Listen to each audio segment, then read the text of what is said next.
Okay, so magandang umaga, magandang araw, magandang hapon sa inyong lahat.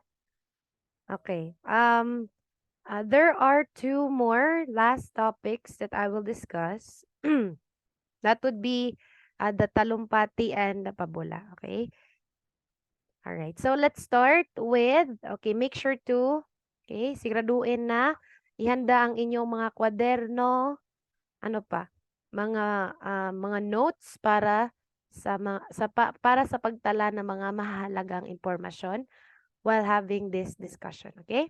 All right, so let's start. Okay. I think we already discussed, okay. Um, we already discussed this one, the talumpati, but I will just try to review it because last time I think I didn't review this one, the talumpati and the pabula. Okay. So, but this was our lesson last week, right? Okay. So, pag sinasabi po nating talumpati, ito ay ang, okay, buhos ng kaisipan ng isang tao na pinababatid sa pamamagitan ng pagsasalita sa entablado. Okay? Layunin itong humikayat, okay, to what? Na makahikayat, tumugon, response, okay, mga tuwiran, okay, your reasoning, at magbigay kaalaman o impormasyon. Okay, to give information at maglahad ng isang paniniwala. Okay? Alright. Ano nga ba yung maglalahad ng isang paniniwala? Of course, just sharing what you believe or what are the examples of this? Ano yung mga halimbawa nito? So for example, yung mga makikita natin sa pampubliko mga lugar, may mga taong nagshi-share ng mga um, Bible, Bible verses, yung mga kani-kanilang version ng pag-i-interpret ng mga ito. Yun lang mga example, but sa paglahad ng paniniwala, it could be in many more ways. Like for example, when you're sharing your opinion, okay? Anything that na ma-expose mo sa public or you will have to uh, talk in front of everyone, okay? Or sa entablado.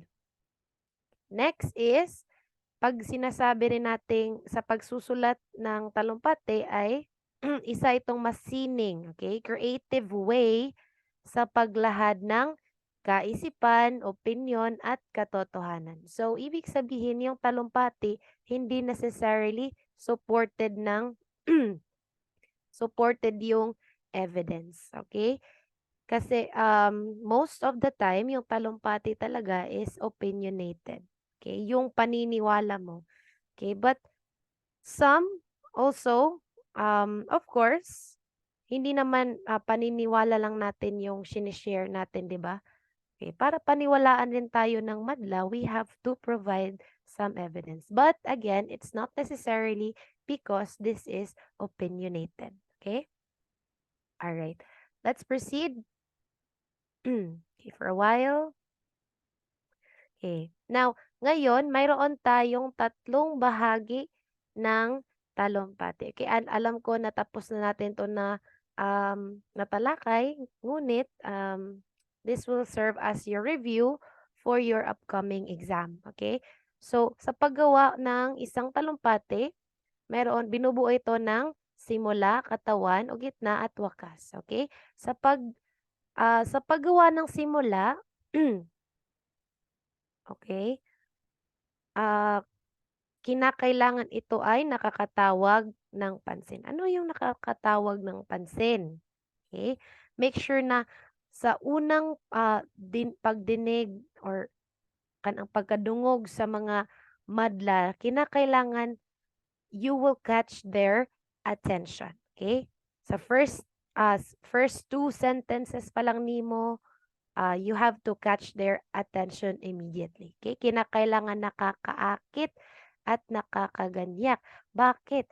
Kasi sa simula pa lang, kinakailangan mong ma-earn yung attention ng mga tao, okay? Kinakailangan mahiram mo yung attention nila, yung oras nila kasi kasi kapag sinasabi nating simula, ito yung um, parang nakakaganyak na bahagi ng pagbabahagi ng talumpati dahil, excuse me, dahil dito made-determine ng mga nakikinig na, "Oh, parang magandang talumpati ito, makikinig muna ako." Okay, parang gano'n. Okay. Now, ito ay maaaring isang tanong, okay.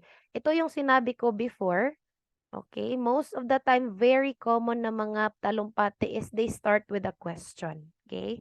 When you question the madlang people or your audiences, no, it will encourage their critical thinking. Okay? Parang maeengganyo silang sumagot sa inyo. Okay, next is kwento. Okay? You can start with a story as well. Very encouraging story. Okay, next is salaysay.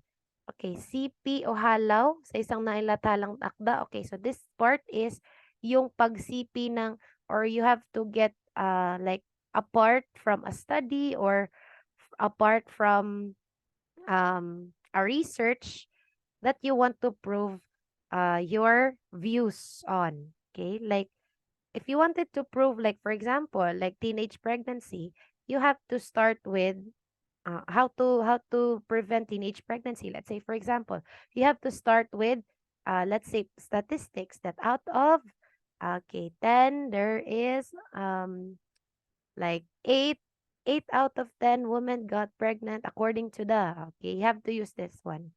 Okay, according or ayon sa, okay, kung naalala niyo yung mga yung tinuro ko before about this, ayon kay, ayon sa, ayon kina, pag marami. Okay, that is the supporting details. Okay, that would support your statement.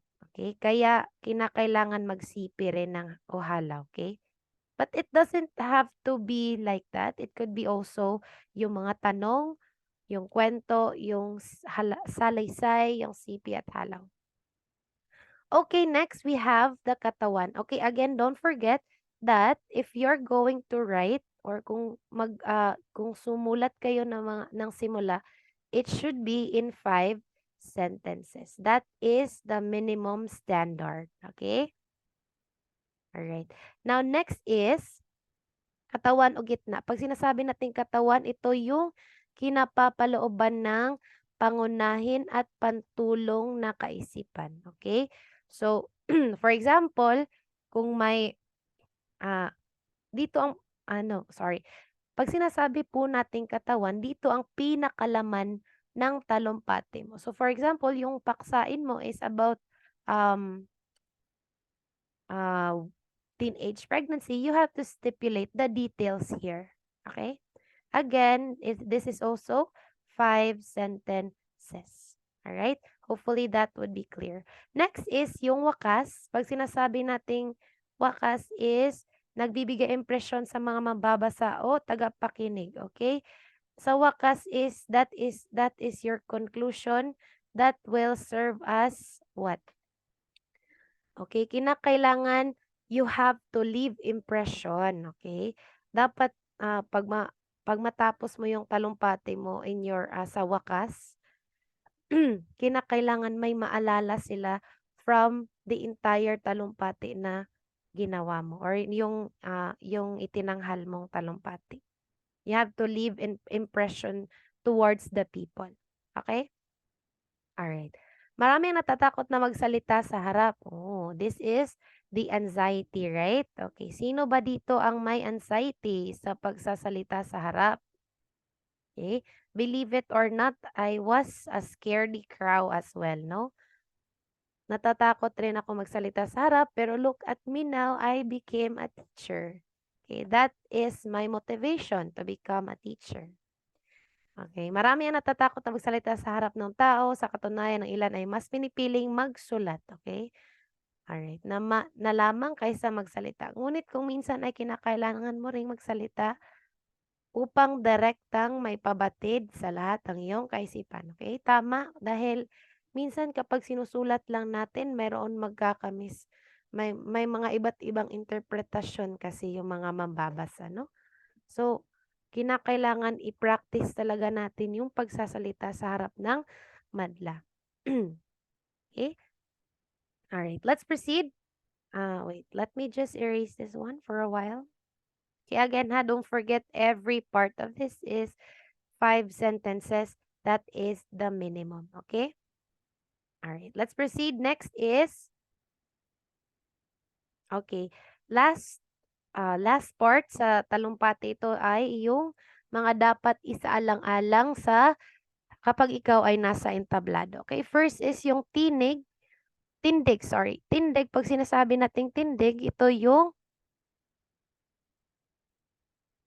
okay, the way ka tumayo. Okay, kinakailangan kang tumayo ng matuwid, maayos, at mahinahon. Okay, that will also leave an impression towards people the way yung pagtayo mo. Okay, minsan mahalata ng mga tao sa paligid na ikaw ay hindi confident or ikaw ay hindi sure sa ibinabahagi mo kapag hindi hindi ka maayos na kapag hindi maayos yung tindig mo, okay? So dapat isaalang-alang mo talaga yung tindig para mas excuse me, para mas kapani-paniwala ka sa iyong mga tagapakinig, okay? Now next is yung kilos at galaw. Pag sinasabi po nating kilos at galaw, ito ay nakakatulong upang makakuha at mapanatili ang interes ng tagapakinig. Okay, of course. Kasi kapag tumatayo ka lamang, okay, minsan nabo-bored talaga yung audience. Kaya kinakailangan mong maglakad-lakad, kinakailangan mong kung kaya, pumunta ka dapat sa crowd, no? Maglakad ka doon. Kailangan mo okay, because that is a way of interacting towards them, okay? Meaning, ah, kapag parang nag-uusap ka towards somebody ba? You have to you have to convey your message towards someone, okay, while doing the gestures, yung galaw, yung kilos, kasi mas naiintindihan nila yung nakikita nila eh. Kapag of course kung ibig mo sabihin may ah, nasasaktan ka, you have to um, use your hands or any parts of your body to convey that you are hurt. Okay? Alright. Basically, yung kilos at galaw is, um, it will help conveying sa mga mensahe at damdamin na nais mong ipabatid sa iyong kausap o sa madla. Okay? Alright. Okay, let me just erase this one for a while. Okay, next would be, alright, kumpas sa kaugalian. Okay? Kumpas kaugalian. Okay? From the word itself, kumpas. Alright? Okay. Ito yung mga suhestyon, okay, kung papaano yung kilos at galaw, okay? First is yung pagturo, okay? Gamitin ang hintuturo sa pagturo ng bagay. Okay, iwasan po natin yung pagtuturo iwasan po nating gamitin ang ating hintuturo, no? Pag tayo ay nagtatalumpati towards the people. Okay lang sa pagtuturo ng bagay, excuse me, pero hindi sa pagtuturo sa mga tao, okay? Dahil ito ay dahil ito ay ito ay parte ng ng ating ethical rules, okay? Etiquette, no? Okay, because some people might not tolerate it because it would be offensive to some people, okay? Now next, let's go to kumpas na ang palad nakataob. Okay, ito nakataob, no? At ayos na patulak. Okay, ginagamit bilang pahiwatig ng pagtanggi. Okay? Ayos na patulak, okay? Okay, part of the etiquette still, wag mong gulatin yung parang stop. Okay? Dahan-dahan mong itulak yung nakataob mong kamay bilang sinyalis ng pagtanggi at pagsang-ayon. Okay? Dahil minsan, again, hindi lahat ng tao ay iisa yung pag-iisip.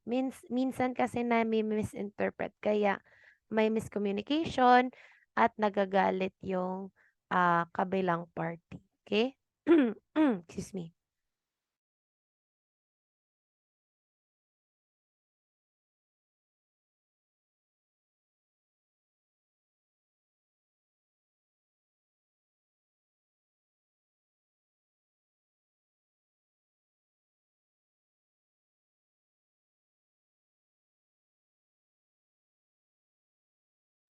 Okay, sorry. Okay, let's continue.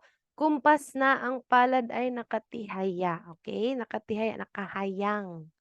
Alright? Ginagamit ito bilang pahiwatig sa pagsang-ayon at pagtanggap. Okay? When you agree on something and when you receive something. Alright? Okay, next is kamay na nakasuntok. Okay, nakakumot, parang scrunch yung kamay mo. Okay, ginagamit bilang pahiwatig ng matinding galit o damdamin. Okay, if you are angry towards somebody, you have to show it na sa paraan ng kilos at galaw. Okay? Isa itong halimbawa, yung parang nakakumo ka ba, kung suko ka, that would indicate nga nagagalit ka talaga. Next is yung kumpas na parang may hinahati. Okay? Patungo sa kabilang direksyon. Okay? Alright. Now, last one is kumpas na parang naglalarawan. Okay? Alright. Okay. That is not necessary more. Okay? Pero, babasahin ko lang. Okay? Ito ang kumpas na ginagamit upang mapahiwatig magpahiwatig ng larawan. Okay? Laki, hugis, galaw. Okay. So, for example, pag naglalarawan ka, for example, kung nais mo ilarawan yung circle, okay, you have to form a circle using your hands, alright? Or your compass, your kamay ba? That you're emphasizing the shape circle. Parang ganun. Alright, now let me just erase this for a while. Okay, so let's proceed. Now, we are done. Tapos na tayo sa talumpati, okay? Bakit ko tinalakay uli yung talumpati? Kasi gagawa kayo ng sarili nyong talumpati. Okay? Pero tatalakayin ko yan mamaya. Okay? Huwag kayong mag-alala dahil ito ay matagal pa naman yung deadline. Hindi ko naman kayo mamadaliin. Okay? Alright. So, punta na tayo sa katangian, elemento at paraan ng pagsusuri ng pabula. Hindi na natin tatalakayin kung ano-ano yung pabula. Doon na tayo sa paraan ng pagsusuri. Okay? Dahil tayo ay grade 9 na, kasi yung pabula, tinuturo na ito mula pa sa mababang antas, yung sa elementarya. Okay? So, hindi na natin kinakailangan balik-balikan yun ulit. Okay? Alright. Now, pag sinasabi nating pabula, ito ay isang uri ng kwento kung saan nasisipagganap yung mga hayop. Okay? I think we're done tackling this one, no? Okay, na kumikilos at nagsasalita ng tulad ng tao. Okay? So kung sa parabola po ay yung mga characters or yung mga tauhan is inspired from the Bible. Pag sinasabi naman nating pabula, ito ay mga hayop na nagsisiganapan. Okay? Alright, let's continue. Okay, madalas na inilalarawan dito ang dalawang hayop na may magkaibang ugali at nagwawakas ng magagandang aral. Okay? Alright, it starts with unsa man. Nagsisimula ito sa tunggalian or hidwaan ng dalawang magkaibang ugali and then it ends with a lesson. Okay, parang ganun lang. Okay, let's start. Paano ang pagsusuri? Okay, first is tauhan. Sa pagsuri ng tauhan, bigyang pansin ang kanyang mga ikinikilos, pag-uugali at sinisimbolo. Okay, this is very important, no? Kapag nagsusuri tayo ng tauhan, for example, okay, let's say, si Punong Pino yung sinusuri natin. Okay? Si Punong Pino. Now, papaano natin susuriin si Punong Pino? So, isusulat natin, si Punong Pino siya ay, okay, ito ay sumisimbolo sumisimbolo sa ating kalikasan. Kung saan, okay, kamo na'y bahala sa pagtiwas. Kung saan siya ay kung saan ang mga puno ay inaabuso, ginagamit ng mga tao bilang okay, parang gano'n ba? Mag-isip outside the box, okay? Parang gano'n lang, okay? Next is tagpuan. Okay, ilarawan ang naging tagpuan ng pabola at ang naging silbi nito sa buhay ng pangunahing tauhan.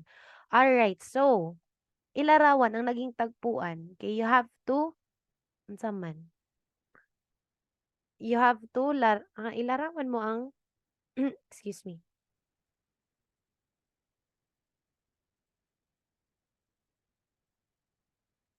Okay, you have to what? You have to describe the tagpuan, okay? And how it unsa man? It impact the characters, okay? Especially yung pangunahing tauhan. Paano ito nabibigyang buhay or anong silbi ng tagpuan sa sa pangunahing karakter. Okay, for example, kung gagamitin natin yung sa kuneho, no? So, yung tagpuan nila is, excuse me, sa, let's say, sa kabundukan. Okay, I don't actually remember it, but I'm just making this up. Kabundukan, because this is just an example, right? Okay, kung saan may, um, sa gitawag ng bangag, uy, kanang may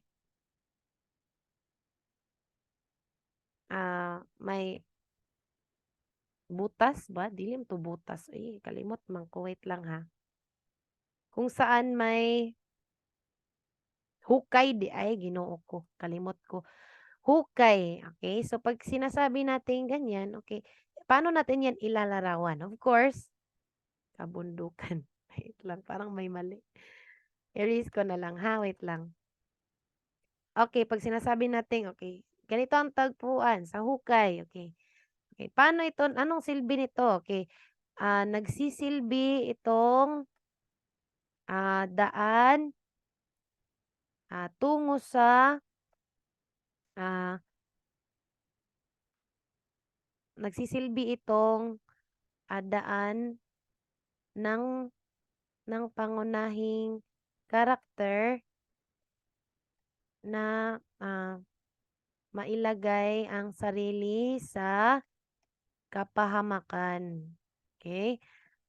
Or you can also say dahil ah, nagbibigay ito ng aral sa pangunahing tauhan, kaya man ay bahala na, okay?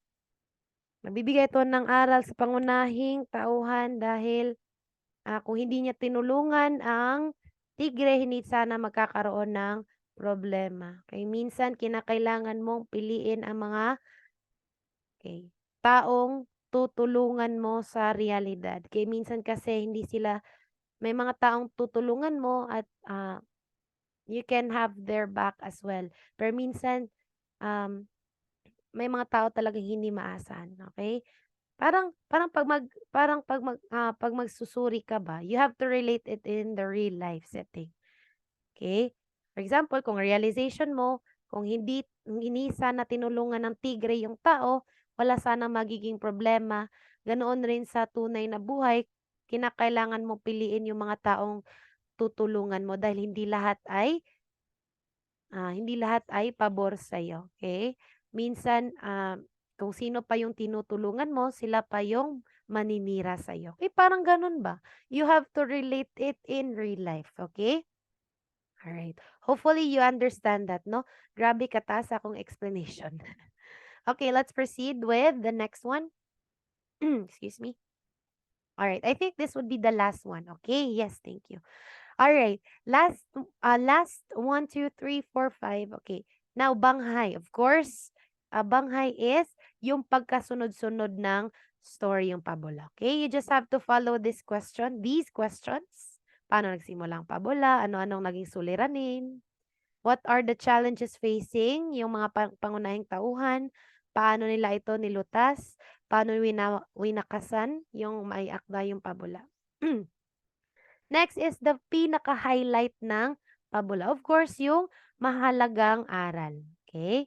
Of course, ano yung natutunan mo mula sa kwento. Okay, next is yung tema o paksa ng pabula. E, paano to sasagutan? Of course, pangunahing kaisipan taglay ng pabula upang madaling maalala. Okay? Tema, what is the theme? Okay? Upang mangaral, okay, kayo nang bahala. Kayo nang maghusga. Okay? Next is estilo. Okay? Paraan ng pagkasulat. Okay? Paraan ng pagkasulat ng may akda. Sino ang nagsasalita? Yung point of view. Okay. Sino ang pinapahiwatigan and so on. And the last one, we have tono at damdamin. Okay? Kadalasan, excuse me. Kadalasang nilalarawan ng mga pang-uri. Okay. Kinakailangan gumamit rin yung mga, gagamit din kayo ng mga pang-uri. Mga tono, kung maging masaya ba. Paano ba yung pabula, pagka-state, pagka-stipulate, kung happy ba yung pagka-narrate or yung flow ng tula, kung sophisticated ba siya, kung seryoso, nagpapatawa, okay, kung formal ba siya, informal, ganun lang, okay? Alright. Okay, that would end our lesson for today, but, okay, for those who can't join, or just find their random excuses to not join. All right. You can review our lesson on my YouTube channel. Okay. Please don't forget to like and subscribe. All right. I will upload this one on my YouTube channel. Anyways, so that you can also review this one. So, what you're going to do, anong gagawin nyo? Okay. I rediscussed the talumpati, right? So, all you have to do is you have to make. Gumawa kayo ng talumpati, okay? Composed of title o pamagat. Wait lang. Pamagat, yung title. Simula, gitna, at wakas. Do not forget what I told you about the measurement, ha? Each of these is composed of 5 sentences. Okay? Any topic, no? It could be a teenage pregnancy. What else? Kahirapan. Ano pa? Ano pa? Abortion. Something like that. Okay? Or war on drugs. Kayo nang bahala. Okay? You have to do your research. Okay? Ano yung make sure na pinaka gusto mong paksain ito, ha? Kasi pag hindi mo gusto yung paksa, parang mawawalan ka ng gana. Okay? You have to make this one, and you have to, okay, the deadline, submission. Okay? Deadliest deadline would be on Monday. Okay? Ano yung Monday? Monday is, because we don't have classes on Friday, right? So, Monday would be December 11. Okay? December 11. Okay? All right. Please do not forget that, because, of course, this is grade 10. Okay? Thank you so much, guys. I'll see you tomorrow. Tomorrow, we will have the review for the upcoming exam. Okay? Thank you so much. I'll see you guys once again. And God bless. Bye-bye.